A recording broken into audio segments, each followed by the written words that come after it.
Hello everyone, this is Chris with SubiSpeed. I don't want to become too complicated with this explanation, but I wanted to show you our 17 Plus Impreza Sport DRL harness.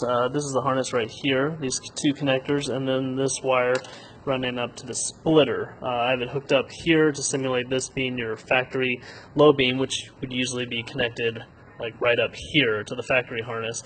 You add the splitter, you make one of the connections go to the existing low beam, and then one goes out to our harness. You unplug your original harness, which plugs directly into this unit, and you plug it in down here.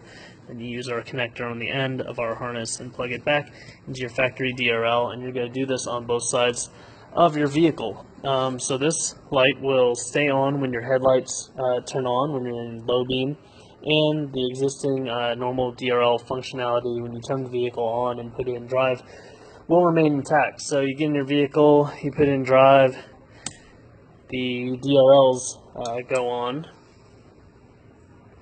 and then usually when you turn on your low beams they go off, but in this setup they will stay on as well. You can see right there. So let's go ahead and turn that back off, and then I'm going to demonstrate kind of how the power doesn't backflow into another circuit. So again, when your normal DRLs come on, your low beam doesn't turn on just because the DRL has power. Turn that back off.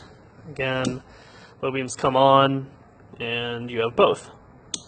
So the same thing works when basically you turn this power on as well. You won't get power backflowing into your DRL circuit, which obviously is a very good thing. That's how Subaru meant it to be, that circuit would not have power when your low beams were on. So we're going to go ahead and get these made and get them on our website.